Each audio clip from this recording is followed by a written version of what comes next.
Mick was a really lovely guy. Some people have asked me, you know, are you going to marry again? And I said, no, not when you found the perfect person. Carla Baxter is adjusting to life without her husband and companion of almost 50 years. The last thing she needed was a nasty surprise in the mail. This is a cheque I'm holding addressed to my deceased husband, who passed away 5 years ago. And it's from Telstra for $6. It was distressing because in the first place I thought, well, you know, it was getting close to the anniversary, and that's always a hard time because he was really ill those last couple of weeks. In May, Carla rang Telstra to sort out the cheque, but she was left waiting on hold and gave up. Now she's decided to keep the cheque next to Mick's ashes. I took the cheque and I said to him, look what I've got for you, and popped it on and said, now if you ever think of running away, you've got $6. His life was worth a lot more than $6.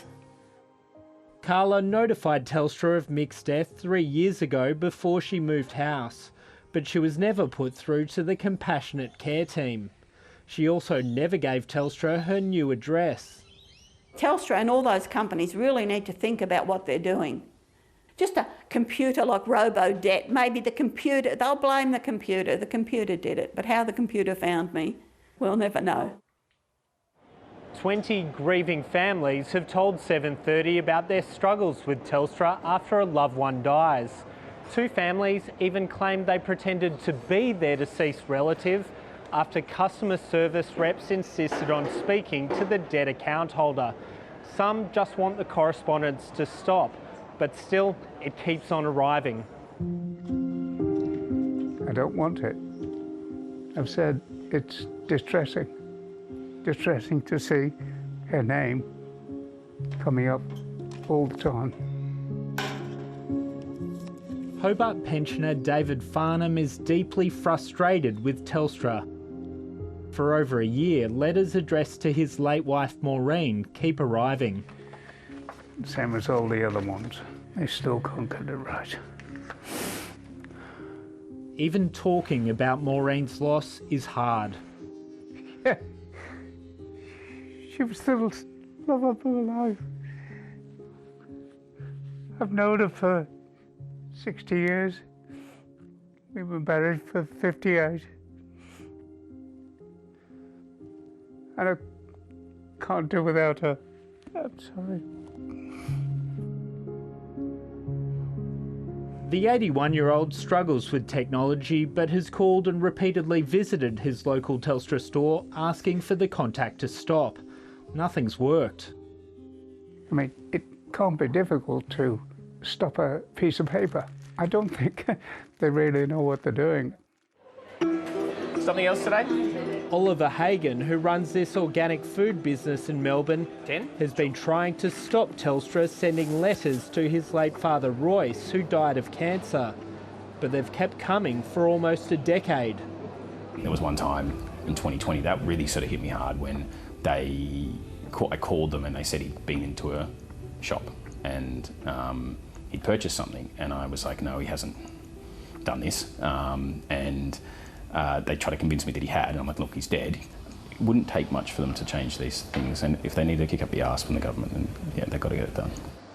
It's really overdue that the regulator, ACMA, steps in and launches an urgent inquiry into the mistreatment of these grieving relatives.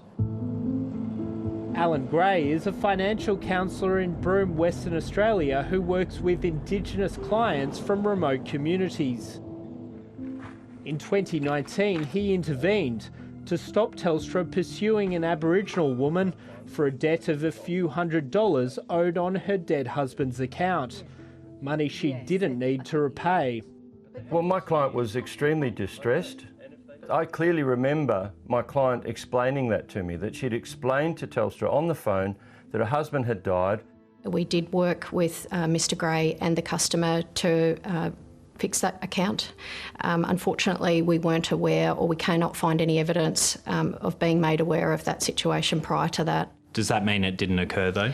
I'm not saying it didn't, but we can't find any evidence.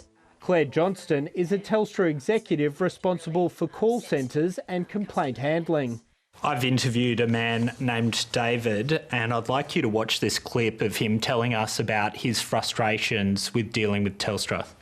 So, It's distressing to see her name coming up all the time, same as all the other ones. Oh, that's terrible. I personally never want to see any customer or even anyone in my family or friends go through this pain and anguish. We absolutely have identified that there's been a breakdown in getting customers through to our compassionate care team. will Telstra fix these systemic issues now? Absolutely, Michael. We've got a program of ongoing change and improvements, not only in terms of process, but training our people. And we are also setting up a special 1800 number now to help remove any extra stress that customers have to endure to try and get to our compassionate care team. I recently lost my husband. There is a free government service designed to make it easier to notify companies after a loved one dies. The thing I didn't expect was just how much paperwork there would be. But fewer than 8,000 people use it each year. Let them help you. This should be a priority for government. AD&S should be more widely appreciated or known about. More companies should subscribe, more individuals should be aware of it. Carla Baxter has changed providers and won't be going back to Telstra. I just think if your telco's behaving like that, go to someone else. Simple. Because I won't deal with Telstra again.